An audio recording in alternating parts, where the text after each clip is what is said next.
الحمد للہ رب العالمین، افضل الصلاۃ و اکمل السلام علی سید الانبیاء والمرسلین وعلی آلہ واصحابہ اجمعین، اما بعد فاعوذ باللہ من الشیطان الرجیم، بسم اللہ الرحمن الرحیم۔ انا خاتم النبیین لا نبی بعدی۔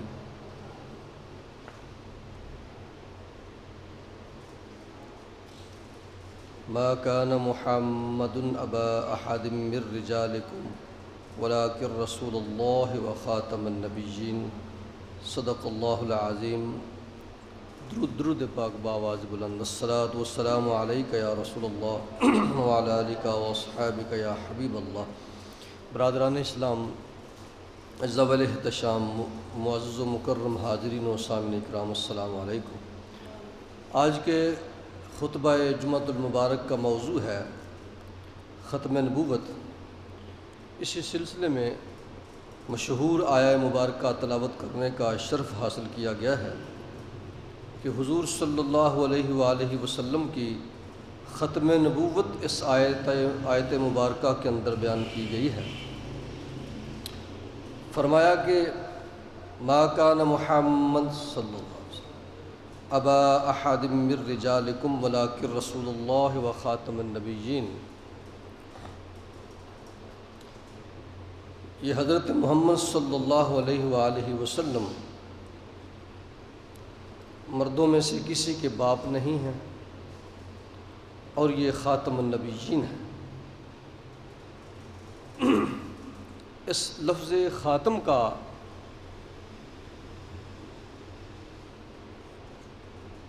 احمدیوں نے، مرزیوں نے بڑا غلط مفہوم نکالا اور اس غلط مفہوم سے اپنی نبوت کا دروازہ کھولنے کی کوشش کی، اور یہ کوشش ناکام کوشش تھی۔ حقیقت ہوتی ہے، اسے جھٹلایا نہیں جا سکتا۔ آپ لغت کی کتابیں اٹھائیے، لغوی لحاظ سے لفظ خاتم کا آپ تجزیہ کیجئے، مطالعہ کیجئے، تو آپ اچھی طرح سمجھ آئیں گے کہ عربی لفظ خاتم سے کیا مراد لیتے ہیں۔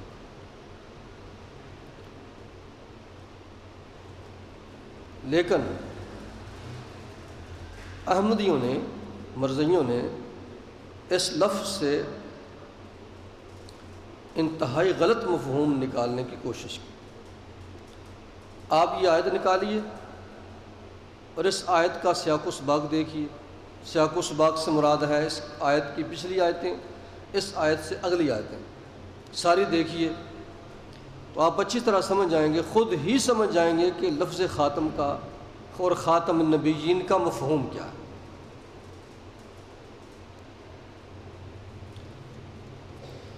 اور دوسرا، لغوی لحاظ سے آپ دیکھیں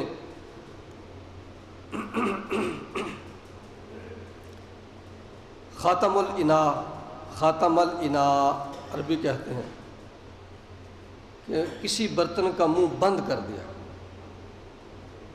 خاتم الاناء، کسی برتن کا منہ بند کر دیا جائے تو عربی یہ بولتے ہیں کہ نہ کوئی چیز نکالی جا سکتی ہے، نہ کوئی چیز اس برتن میں داخل کی جا سکتی۔ اسی طرح خاتم الکتاب، عربی لغوی لحاظ سے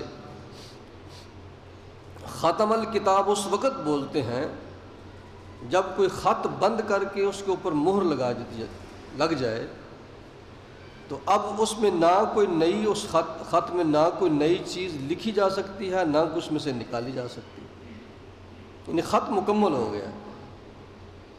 اسی طرح خاتم علی القلب، دل پر مہر لگنا۔ دل پہ مہر لگنے کا مطلب یہ ہے کہ اس دل میں یہ بات اب داخل نہیں ہو سکتی۔ اسی طرح قرآن پاک کے پہلے پارے میں آپ پڑھتے ہیں ختم اللہ علی قلوبہم وعلی سمعہم وعلی ابصارہم، تو احمدیوں نے، مرزائیوں نے تو اس کا مفہوم یہ نکالا ہے کہ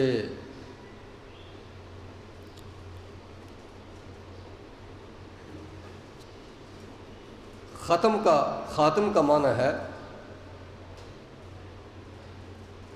کہ بس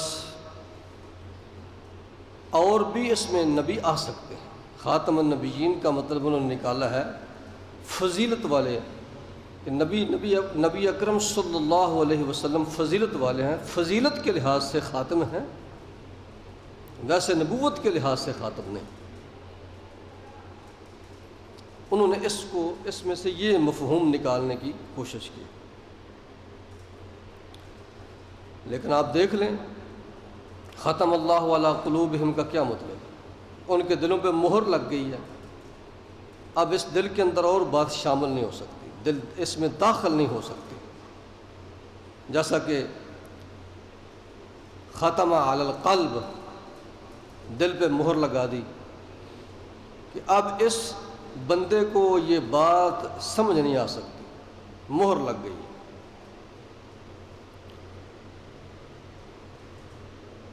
تو اس طریقے سے ایک سادہ سا مفہوم تھا، موٹا سا مفہوم تھا، جسے اپنی جعلی نبوت کو جاری کرنے کے لیے اس کا مفہوم بگاڑا گیا، کھینچا گیا۔ تو میں تو کہا کرتا ہوں کہ کھینچ کے اگر کوئی چیز نکالنی ہو تو وہ ہر چیز نکل آتی، باتکلف کھینچ کے کوئی چیز نکالنے پہ آدمی تل جائے نا تو نکل ہی آتی ہے، لیکن ایسا یہ جرم ہوتا ہے، بدنیتی کے اوپر یہ سارا سلسلہ ہوتا ہے۔ حقیقت یہ ہے کہ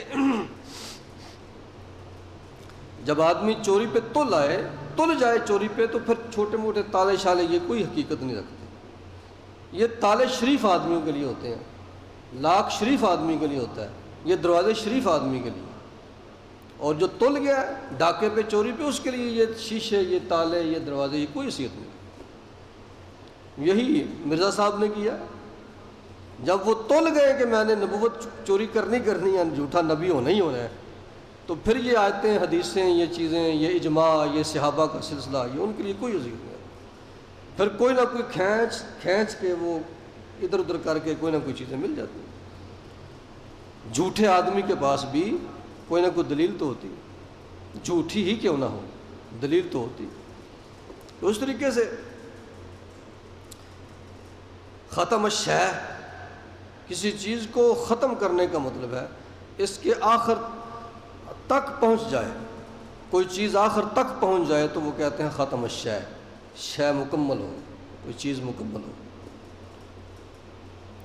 تو یہ تو لغوی لحاظ سے چند چیزیں تھیں کہ حضور صلی اللہ علیہ وسلم کی ختم نبوت کے بارے میں، تو لغت کو بھی بگاڑنے کی کوشش کیا انہوں نے۔ اب آپ احادیث سماعت کریں کہ نبی اکرم صلی اللہ علیہ وسلم نے خود اپنی ختم نبوت کے بارے میں کیا ارشادات فرمائے۔ دیکھیے، نبوت کا معاملہ کوئی چھوٹا معاملہ تو تھا نہیں۔ دیکھیے نا، ایک نبی ہے، جو اس کو مانے گا وہ مسلمان، جو نہیں مانے گا کافر ہو جائے۔ تو یہ بڑا نازک اور بہت اہم مسئلہ تھا، اتنے اہم ترین مسئلے پہ اللہ اور اس کے رسول کو واضح طور پہ وضاحت کرنی چاہیے، ورنہ تو مسئلہ بڑا گڑبڑ ہو جائے گا۔ اگر نبی واقعتاً آنا تھا تو واضح ارشادات ہونے چاہیے تھے، جیسے کہ حضور صلی اللہ علیہ وآلہ وسلم کے آنے کے بارے میں آپ انجیل، توریت، زبور، باقی جتنی کتابیں آپ دیکھیں گے ان میں واضح طور پہ ارشاد، خاص طور پہ حضرت عیسیٰ علیہ السلام نے تو انتہائی وضاحت کے ساتھ فرمایا تھا، اور وہ اس لیے فرمایا تھا تاکہ میری امت جو ہے وہ گمراہی کے گڑھے میں نہ چلی جائے۔ اگر نبی آئے گا، میری امت انکار کر دے گی تو وہ سارا مسئلہ خراب ہو جائے۔ تو اس لیے قرآن کو اور حدیث کو چاہیے تھا کہ واضح طور پہ بیان کرتے کہ فلاں علاقے میں، فلاں زمانے میں، فلاں یہ نامی شخص جو ہے باقاعدہ نبی آئے گا اللہ کا، اور اس کو ماننا ضروری ہے۔ یہ کوئی چھوٹی معمولی سی بات تو تھی نہیں کہ چلو بیان نہ بھی ہو تو خیر صلی اللہ، اس کا بیان کرنا بہت ضروری تھا۔ لیکن اس کے برعکس حضور صلی اللہ علیہ وآلہ وسلم نے، آپ دیکھیں گے میں آپ کو احادیث پیش کرتا ہوں، سناتا ہوں، ان میں تو باقاعدہ فرمایا گیا کہ میرے بعد نبی کوئی نہیں، تاکہ امت اچھی طرح یہ بات سمجھ لے کہ میرے بعد اگر تم نے کسی کو نبی مانا تو تم گمراہ ہو جاؤ گے اور تمہاری آخرت برباد ہو جائے گی۔ اس لیے آخرت کو بچانے کے لیے ختم نبوت کی بات پہ اور اس مسئلے پہ ایمان بہت ضروری ہے۔ دیکھیے، سب سے پہلی حدیث پاک نبی اکرم صلی اللہ علیہ وآلہ وسلم نے ارشاد فرمایا کہ بنی اسرائیل کی قیادت انبیاء کرتے تھے۔ ایک نبی جاتا تھا تو بنی اسرائیل کے اندر دوسرا نبی آ جاتا تھا، وہ جاتا تو تیسرا نبی آ جاتا۔ انبیاء کرام ان کی قیادت کرتے تھے۔ ایک نبی مر جاتا تو دوسرا نبی اس کا جانشین بن جاتا، لیکن آپ نے ارشاد فرمایا مگر میرے بعد کوئی نبی نہ ہوگا، بلکہ نبوت کی بجائے میرے بعد خلافت کا نظام ہوگا اور میرے خلفاء ہوں گے جو اس نظام کو چلائیں گے۔ یہ بخاری شریف کی حدیث ہے۔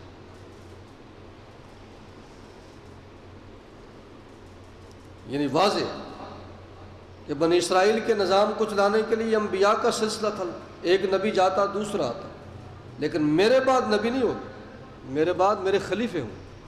اور حقیقتاً خلیفے ہوئے بھی، تو ثابت ہوا ایسا اس حدیث میں جو فرمایا گیا، رسول پاک علیہ السلام نے جو ارشاد فرمایا تھا وہ ہو گیا۔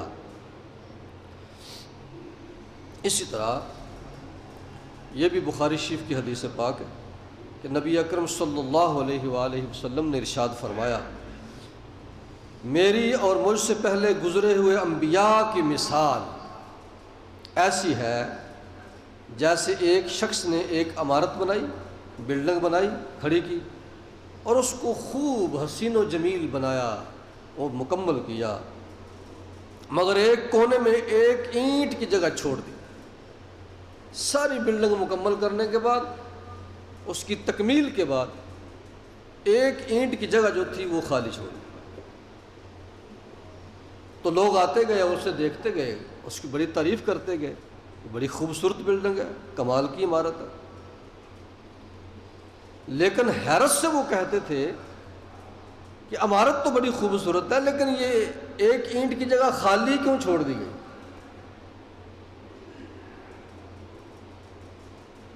تو حضور صلی اللہ علیہ وسلم نے ارشاد فرمایا اللہ نے نبوت کی عمارت مکمل کی اور آخری ایک اینٹ کی جگہ خالی چھوڑ دی، اور اس نبوت کی عمارت کو مکمل کرنے کے لیے اللہ نے مجھے بھیجا۔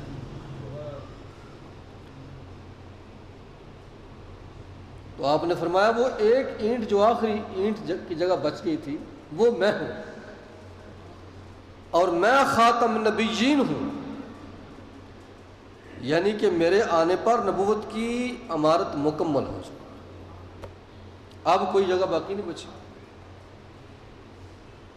نبوت کی عمارت مکمل ہو، آخری اینٹ کی جگہ تھی، اللہ نے مجھے وہاں رکھ دیا، اب کوئی کسی نبی کی ضرورت باقی نہیں بچی۔ اسی طرح نبی اکرم صلی اللہ علیہ وآلہ وسلم نے ارشاد فرمایا مجھے 6 باتوں کے ذریعے سے انبیاء پر فضیلت عطا فرمائی۔ ویسے تو انبیاء سب برابر ہیں، نبی ہونے میں سب برابر ہیں، لا نفرق بین احد من رسلہ، مسلمان کا، مومن کا یہ عقیدہ ہونا چاہیے کہ ہم کسی نبی کے، پورے نبیوں میں کسی کے نبی ہونے میں کوئی فرق نہیں کرتا۔ نبی ہونے میں حضرت آدم علیہ السلام سے لے کے آخری نبی حضرت محمد مصطفیٰ صلی اللہ علیہ وسلم، سب نبی ہونے بالکل برابر، لا نفرق بین احد من رسلہ، لیکن تلک الرسل فضلنا بعضهم علی بعض، یہ رسول ہیں جن کو اللہ نے بعض حیثیت سے بعض دوسرے رسولوں پہ فضیلت عطا فرمائی۔ نبی ہونے میں سب برابر ہیں، لیکن بعض جہتوں سے ایک دوسرے پہ فضیلت رکھتے۔ اس کی مثال دی، منہم من کلم اللہ، مثال کے طور پہ نبیوں میں سے کچھ نبی ایسے ہیں، اور حضرت موسیٰ علیہ السلام کے بارے میں مشہور ہے کہ وہ اللہ سے کلام کرتے تھے تو کوہ طور پہ جا کے۔ کچھ نبیوں کے ساتھ فرشتے کے ذریعے کلام کیا جاتا ہے، لیکن حضرت موسیٰ کے بارے میں آپ نے سنا ہوا نا، وہ کوہ طور پہ جاتے تو ڈائریکٹ اللہ سے کلام کرتے، تو فرق ہو گیا نا۔ جو نبی، جو انبیاء فرشتے کے ذریعے، اللہ پاک فرشتے کے ذریعے جن نبیوں سے کلام کرتا ہے ان میں، اور حضرت موسیٰ علیہ السلام نے جن سے اللہ ڈائریکٹ کلام کرتا تھا، فرق ہو گیا نا۔ تو موسیٰ علیہ السلام کو فضیلت ہو گئی نا۔ نبی ہونے میں سب برابر ہے، اللہ نے جن سے ڈائریکٹ کلام کیا ہے وہ بھی، اللہ نے جن کے فرشتوں کے ذریعے کلام کیا ہے وہ بھی، یا کسی اور بھی طریقے سے، سب برابر ہیں۔ لیکن نبی ہونے میں سب برابر ہیں، لیکن اس کلام کی نوعیت کے حساب سے حضرت موسیٰ کو فضیلت ہو گئی ہے۔ تلک الرسل فضلنا بعضهم علی بعض، ہم نے بعض نبیوں کو فضیلت عطا فرمائی، اور وہ بعض لحاظ سے ہے، اس طریقے سے۔ تو اللہ پاک نے قرآن پاک میں یہ بات واضح فرمائی، اور یہ اچھی طرح سمجھ لیں کہ نبی ہونے میں کوئی فرق نہیں کرنا، رسول ہونے میں سب برابر ہیں، لیکن بعض چیزوں سے اللہ نے بعض نبیوں پہ فضیلت عطا فرمائی۔ اسی طرح حضور صلی اللہ علیہ وآلہ وسلم نے ارشاد فرمایا، سارے نبی میرے بھائی ہیں، اور ہم سب نبی ہونے میں سب برابر ہیں، لیکن مجھے 6 چیزیں ہیں ایسی، خاص طور پہ 6 چیزیں ایسی ہیں کہ ان باتوں کی بنا پہ مجھے اللہ نے دوسرے نبیوں پہ، انبیاء پہ فضیلت عطا فرمائی۔ اور وہ 6 چیزیں کون سی ہیں؟ نمبر 1، آپ نے ارشاد فرمایا مجھے جامع اور مختصر بات کہنے کی صلاحیت عطا فرمائی۔ بہت بڑی بات میں چند لفظوں میں سمجھا دیتا ہوں۔ جس بات کو سمجھانے کے لیے بڑے لمبے چوڑے لیکچر کی ضرورت ہوتی ہے، تو حضور نے ارشاد فرمایا صلی اللہ علیہ وسلم، اللہ نے مجھے صلاحیت دی ہے خاص طور پہ وہ بہت لمبی بات، بہت کھول کے وضاحت کرنے والی بات جو ہے میں چند لفظوں میں بیان کر دیتا ہوں اور اگلے کو سمجھ بھی آ جاتا ہے۔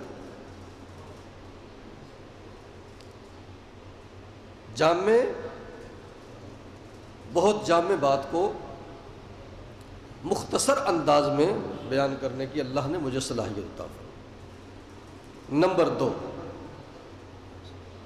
نمبر دو، مجھے اللہ نے روب کے ذریعے میری مدد فرمائی۔ روب، کتنے میل دور سے جو بندہ میری طرف آ رہا ہوتا ہے، دور سے اس کے اوپر میری شخصیت کا روب پڑ جاتا ہے، قدرتی طور۔ یہ اللہ کی طرف سے۔ نمبر 3، میرے لیے غنیمت کا مال حلال کر دیا گیا۔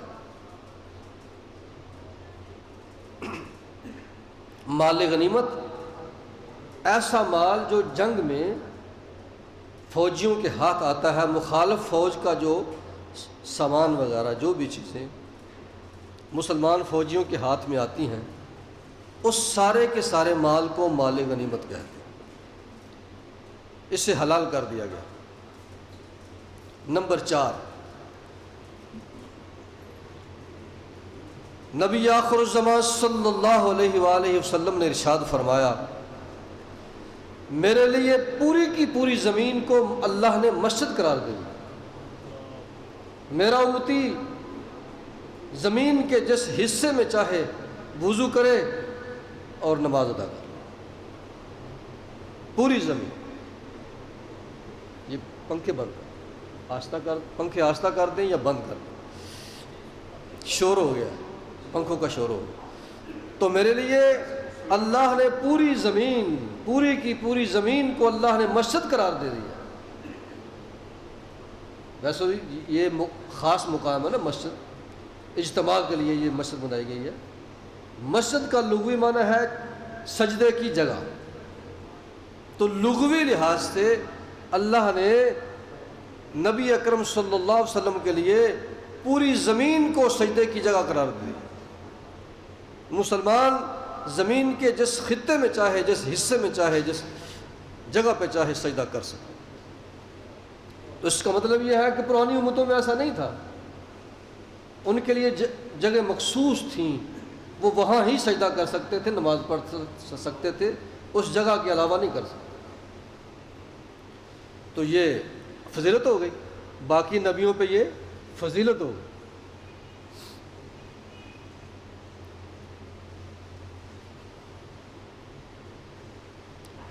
تو یہ ہے، آپ دیکھیں کہ اور پاکیزگی حاصل کرنے کا، یہ جو زمین ہے، زمین کی جو مٹی ہے، اسے پاکیزگی حاصل کرنے کا ذریعہ بھی بنا دیا گیا۔ تیمم کرنے، پانی نہیں ملتا، پانی نہ ملے تو آپ مٹی پہ تیمم کر سکتے ہیں، اس مٹی سے تیمم کر کے آپ پاک ہو سکتے ہیں۔ وضو کی ضرورت ہو تب بھی اور غسل کی ضرورت ہو تب بھی۔ اور تیمم کا طریقہ تو آپ کو میں نے بتایا تھا، جہاں کو مٹی وغیرہ ہو، دھول وغیرہ ہو، وہاں آپ نے ایسے ہاتھ رکھنے، ایسے انگلیاں کھول کے ایسے رکھ کے ایک دفعہ چہرے پہ مار، اگر زیادہ مٹی لگ جائے تو جھاڑ لینا، اسے تھوڑا سا جھاڑ لینا، پھر دوبارہ کرنا، دوبارہ کر کے ایسے کرنا۔ تو یہ تیمم ہو گیا۔ اگر آپ کو غسل واجب ہے اور پانی نہیں ملتا تو ایسا کرنے سے آپ پاک ہو۔ اور وضو کی صورت میں وضو کی ضرورت ہے اور آپ کو پانی نہیں ملتا، یا پانی ملتا بھی ہے اور اس پانی کے استعمال سے بیمار ہونے کا قوی خطرہ ہے، تو اس صورت میں بھی آپ تیمم کر لیں تو آپ کا وضو کی ضرورت بھی پوری ہو جائے گی۔ تو پاکی حاصل کرنے کا ذریعہ بنا دیا گیا ہے، اللہ نے پوری زمین کو پاکی حاصل کرنے کا ذریعہ بنا دیا گیا۔ نماز جو ہے وہ صرف مخصوص عبادت گاہوں میں ہی نہیں بلکہ پوری روئے زمین پر ہر جگہ پڑھی جا سکتی ہے۔ اور پانی نہ ملنے کی صورت میں حضور صلی اللہ علیہ وسلم کی شریعت میں تیمم کر کے وضو کی حاجت اور غسل کی حاجت پوری کی جا سکتی ہے۔ باقی نبیوں کی شریعت میں ایسا نہیں تھا، تو یہ فضیلت ہو گئی نا، حضور علیہ السلام کو اللہ نے باقی نبیوں پہ فضیلت عطا فرمائی اس طریقے سے۔ تو یہ ہے کہ آقا علیہ الصلوۃ والسلام نے ارشاد فرمایا کہ مجھے 6 چیزوں کے ذریعے باقی نبیوں پر فضیلت عطا فرما دی گئی ہے کہ میں بہت بڑی بات کو چند لفظوں میں بیان کر سکتا ہوں۔ یہ اللہ نے مجھے صلاحیت دی اور میری شخصیت کا روب میلوں دور سے آنے والے کے اوپر پڑ جاتا ہے، اور مال غنیمت میرے لیے حلال کر دیے گئے، اور زمین کو پوری زمین کو میری امت کے لیے مسجد بنا دیا گیا۔ اور نمبر 6، ذرا سبحان اللہ کہہ دیں، جس موضوع پہ ہم گفتگو کر رہے ہیں، نمبر 6، سرکار دو عالم صلی اللہ علیہ وسلم نے ارشاد فرمایا، نمبر 6، میرے اوپر، میری ذات کے اوپر انبیاء کے سلسلے کو ختم کر دیا۔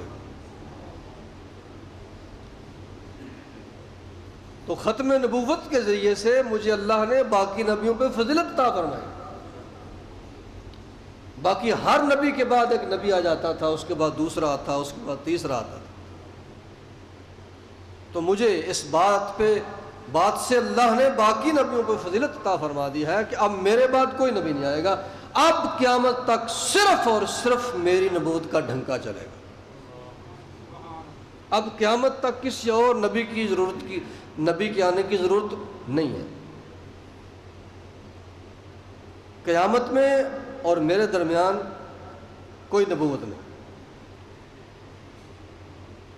اب میرے بعد قیامت تک یہی میری نبوت کا سلسلہ چلے گا، اور یہ سلسلہ نبوت ختم کر کے مکمل کر دیا گیا۔ یہ جو میں احادیث پیش کر رہا ہوں مسلم سے، بخاری سے، سیاستہ سے احادیث پیش کر رہا ہوں، آپ دیکھیے اس میں کوئی یعنی کہ چونکے چنانچے وغیرہ کی گنجائش ہے، یعنی واضح طور پہ حضور علیہ السلام ارشاد کیا کہ میرے بعد نبوت ختم ہو گئی۔ اسی طرح نبی آخر الزمان صلی اللہ علیہ وسلم نے ارشاد فرمایا رسالت اور نبوت کا سلسلہ ختم ہو گیا، میرے بعد اب نہ کوئی رسول ہے نہ کوئی نبی ہے۔ یہ ترمذی کی کتاب، ترمذی شریف کی حدیث پاک۔ اسی طرح بخاری اور مسلم کی یہ روایت ہے کہ حضور صلی اللہ علیہ وسلم نے ارشاد فرمایا میں محمد ہوں صلی اللہ علیہ وسلم، میں احمد ہوں، میں ماہی ہوں، میرے ذریعے سے کفر کو محو کر دیا جائے گا۔ ماہی کا مطلب ہے میری ذات کے ذریعے سے کفر کو زمین سے محو کیا جائے گا، مٹایا جائے گا۔ میں حاشر ہوں، میرے بعد لوگوں کو حشر میں جمع کیا جائے گا، یعنی قیامت میں اور میرے درمیان کوئی نبی نہیں ہے۔ میں عاقب ہوں، اور عاقب وہ ہے جس کے بعد کوئی نبی نہیں ہوتا۔ یہ مسلم کی حدیث سے پاک۔ اسی طرح حضور صلی اللہ علیہ وآلہ وسلم نے ارشاد فرمایا اللہ تعالیٰ نے کوئی نبی نہیں بھیجا جس نے اپنی امت کو دجال کے خروج سے نہ ڈرایا ہو۔ اور دجال کا معنی ہوتا ہے دھوکہ دینے والا، بہت زیادہ دھوکے باز۔ دجال کا یہ دجل سے ہے، دجل و فریب، یہ اردو میں لفظ استعمال ہوتا ہے۔ بہت زیادہ جو دھوکہ دے اسے دجال کہتے ہیں۔ تو آقا علیہ الصلوۃ والسلام نے ارشاد فرمایا اللہ تعالیٰ نے کوئی نبی نہیں بھیجا جس نے، یعنی ہر نبی نے آ کے اپنی امت کو دجال کے فتنے سے ڈرایا۔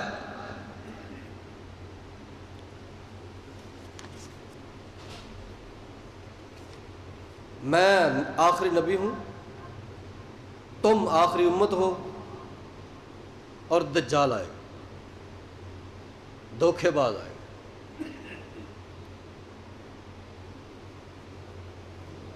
اب دجال اس امت سے آئے گا۔ ہر نبی نے اپنے امتیوں کو دجال سے ڈرایا، ڈراتے گئے جاتے گئے، ڈراتے گئے جاتے گئے، ڈراتے گئے، دجال نہیں آیا۔ اب میں بھی تمہیں دجال سے ڈراتا ہوں، تو اب باقی امتوں میں دجال نہیں آیا تو اب امت مصطفیٰ کے اندر دجال آئے گا۔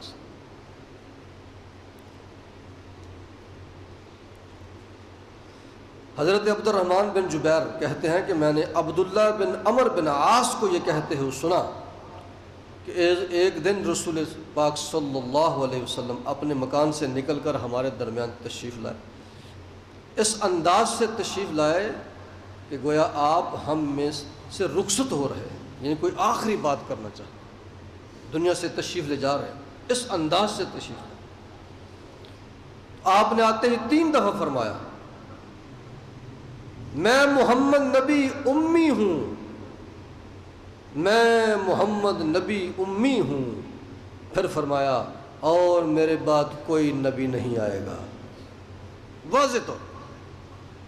اسی طرح آپ نے ارشاد فرمایا کہ میرے بعد کوئی نبوت نہیں ہے، ہاں صرف بشارت دینے والی باتیں ہیں، خوشخبری دینے والی باتیں رہ گئی۔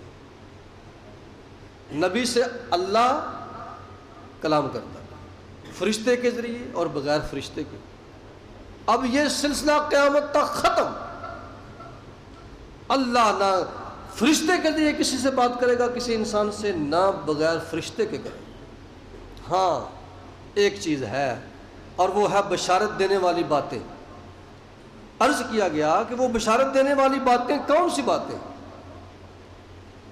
تو نبی آخر الزمان صلی اللہ علیہ وسلم نے ارشاد فرمایا اچھا خواب، اچھا خواب، نیک لوگوں کو اچھے خواب کے ذریعے خوشخبری سنائی جائے گی۔ وحی کا سلسلہ ختم، اب قیامت تک صرف اچھی خوابیں رہ گئی۔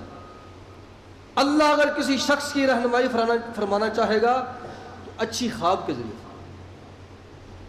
دیکھا ہوگا آپ نے کہ نیک لوگوں کو خواب آ جاتی اور اس خواب کے ذریعے اللہ کی طرف سے رہنمائی ہو جاتی، بس اس کے علاوہ کچھ نہیں ہے۔ اب قیامت تک اللہ اپنے نیک بندوں کی رہنمائی رویا صالحہ، اچھے خوابوں کے ذریعے فرمائے۔ اسی طرح آپ نے ارشاد فرمایا میرے بعد اگر کوئی نبی ہوتا تو عمر بن الخطاب ہوتا، لہذا میرے بعد نبی ہے ہی کوئی، لہذا عمر بن الخطاب میرے بعد خلیفہ۔ اسی طرح دوسری حدیث پاک میں فرمایا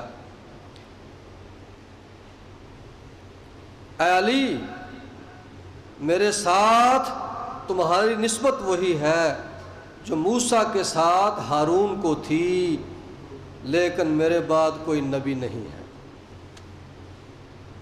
تیرا میرا رشتہ بڑا اہم ہے، تیری میری محبت بڑی اہم ہے، لیکن وہ چونکہ دونوں نبی تھے، موسیٰ علیہ السلام بھی نبی تھے اور ہارون علیہ السلام بھی نبی تھے،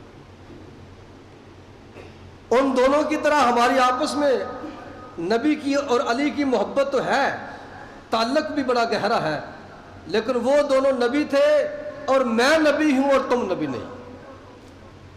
اچھا اب انصاف سے بتائیے، ایمانداری سے بتائیے، اس سے زیادہ کچھ صاف بات ہو سکتی ہے؟ اب بھی اگر کوئی ختم نبوت کے معاملے میں الجھا رہے تو اس کی بدقسمتی۔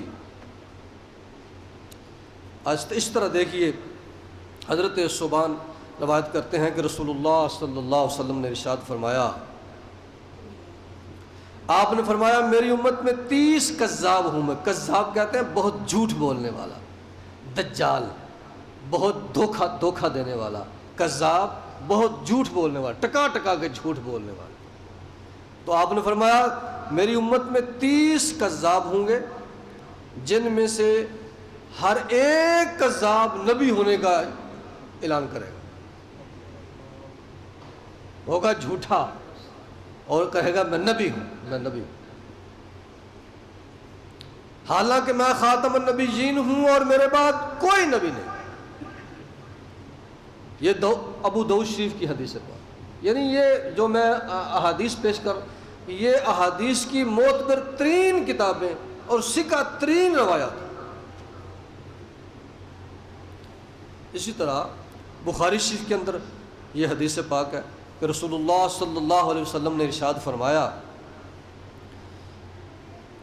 تم سے پہلے بنی اسرائیل کی قوم گزری ہے، ان میں سے ایسے لوگ ہوئے ہیں جن سے اللہ نے کلام فرمایا کہ وہ نبی نہیں بھی تھے، لیکن اس کے باوجود اللہ نے ان سے کلام فرمایا۔ حضرت عیسیٰ علیہ السلام کی والدہ محترمہ نبی نہیں تھی، لیکن اللہ نے ان سے کلام فرمایا۔ قرآن پاک میں بیان ہوا، فرمایا کہ اے عیسیٰ کی والدہ، یہ کھجور کی جو ٹہنی ہے اسے پکڑو اور ہلاؤ، تازہ کھجوریں گریں گی اور وہ کھا لو۔ کمزوری ہوگی نا، جب حضرت عیسیٰ علیہ السلام تشریف لائے پیدا ہوئے تو آپ کمزور ہو گئے، تو اللہ نے کلام فرمایا کہ اے عیسیٰ کی والدہ، اس خشک ٹہنی کو جھنجھوڑو، تازہ کھجوریں گریں گی اور وہ کھا لو اور اپنی کمزوری دور کر۔ تو آپ کی والدہ محترمہ نبی تو نہیں تھی، لیکن اللہ نے کلام فرمایا۔ تو بنی اسرائیل میں سے میری سرکار نے فرمایا بنی اسرائیل میں اللہ نے نبیوں سے تو کلام فرمایا، لیکن کچھ ایسے لوگ بھی تھے جو نبی نہیں تھے، اللہ نے ان کے ساتھ بھی کلام فرمایا۔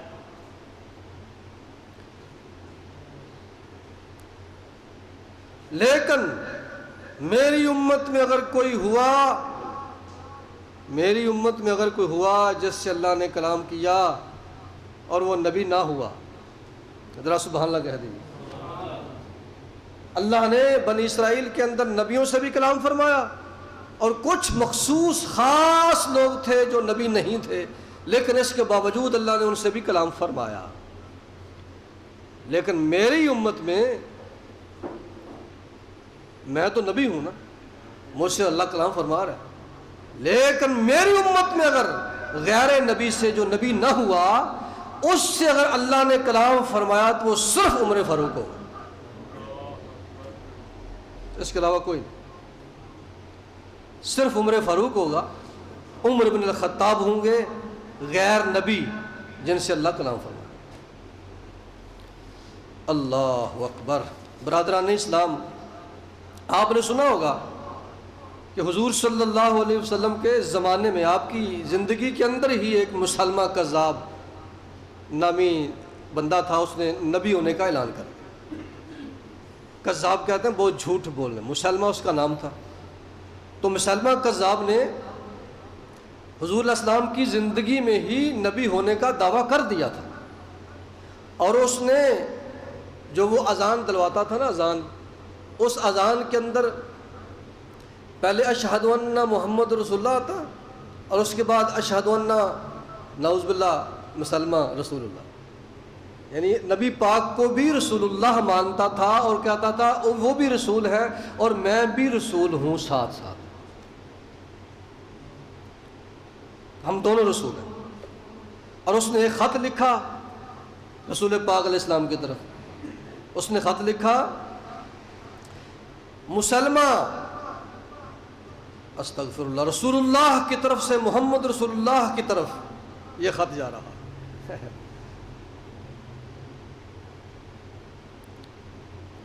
مسلمہ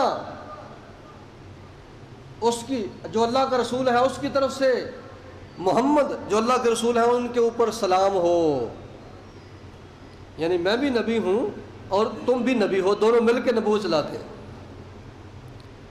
اور آگے لکھتا ہے کہ آپ کو پتہ ہونا چاہیے اے محمد صلی اللہ علیہ وسلم، آپ بھی اللہ کے رسول ہیں، میں بھی اللہ کا رسول ہوں، آپ کو پتہ ہونا چاہیے کہ آپ کے ساتھ نبوت کے کام میں مجھے بھی شریک کیا گیا ہے۔ بعض لوگوں کو دھوکہ دیتے ہیں مرزئی کہ جی ہم حضرت محمد علیہ السلام کو تو اللہ کا رسول مانتے ہیں، ان کو بھی رسول مانتے ہیں تو یہ بھی مانتے ہیں۔ تو آپ دیکھیے مسلمہ بھی نبی پاک علیہ السلام کو رسول اللہ مانتا تھا اور کہتا تھا وہ بھی رسول ہے اور میں بھی رسول ہوں،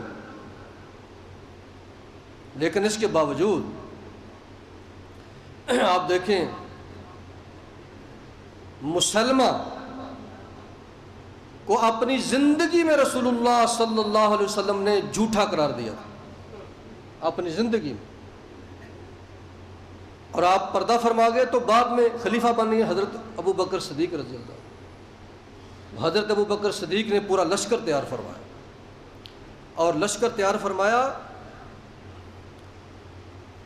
اور اعلان فرمایا خلیفۃ الرسول علیہ السلام نے کہ جنگ کرو اور ان کی عورتوں اور بچوں کو غلام بناؤ۔ جب یہ پکڑے جائیں، جب وہ پکڑے گئے جنگ کے اندر، مسلمہ کذاب کی بہت بڑی فوج تھی، بنو حنیفہ پورا قبیلہ اس کے اوپر، بہت بڑا قبیلہ، عرب کا بہت بڑا قبیلہ بنو حنیفہ، وہ اس کے اوپر ایمان لیا، اس بہت بڑا لشکر تیار ہو گیا، ادھر مسلمان بھی تیار ہو کے گئے۔ تو خلیفۃ الرسول حضرت ابو بکر صدیق نے فرمایا کہ جب جنگ ہو تو ان کی عورتوں اور ان کے بچوں کو غلام بناؤ، اور ایسا ہی کیا گیا۔ جنگ ہوئی تو ایک لونڈی حضرت علی کے حصے میں آئی، جو مال غنیمت اکٹھا ہوا نا اس میں سے ایک لونڈی حضرت علی کے حصے میں آئی رضی اللہ عنہ۔ اس لونڈی کے پیٹ سے، بطن سے محمد بن حنفیہ پیدا ہوئے، جو بڑی تاریخ کے اندر بڑی مشہور شخصیت ہے، یہ بڑی مشہور شخصیت جنگ جو وہ پیدا ہوئے۔ اچھا، بڑی دلچسپ بات یہ ہے کہ جنگ کے دوران نا یا مسلمان نعرہ لگاتے نعرہ تکبیر اللہ اکبر، تو جو مسلمہ کذاب کا جھوٹے نبی کا جو لشکر تھا نا وہ بھی یہ نعرہ لگاتے تھے، نعرہ تکبیر اللہ اکبر۔ کتنی پریشانی بن گئی، یہ بھی اللہ کا نعرہ لگاتے، وہ بھی اللہ کا نعرہ لگاتے۔ تو جو فوج کا کمانڈر تھا اس نے خط بھیجا خلیفۃ المسلمین حضرت ابو بکر صدیق کے پاس کہ یہ مسئلہ پیدا ہو گیا، الجھن پیدا ہو گیا، ہم بھی اللہ اکبر نعرہ لگاتے ہیں، وہ بھی اللہ اکبر نعرہ لگاتے ہیں، تو کیا کریں؟ فرق ہونا چاہیے نا، دونوں فوجوں کے نعروں میں فرق ہونا چاہیے۔ تو وہاں حضرت ابو بکر صدیق خلیفۃ الرسول صلی اللہ علیہ وسلم رضی اللہ تعالیٰ، آپ نے پتہ کیا فرمایا تھا؟ آپ نے فرمایا تھا جب اللہ اکبر کے مقابلے میں وہ اللہ اکبر کہیں تو تم پھر ایک اور نعرہ لگایا کرو، اور وہ یہ ہے کہ واہ محمدا یا محمدا، یہ نعرہ لگاؤ۔ جب مسلمان یہ نعرہ لگاتے تھے تو فرق ہو جاتا تھا کہ یہ سچے نبی کا لشکر ہے، وہ جھوٹے نبی کا لشکر۔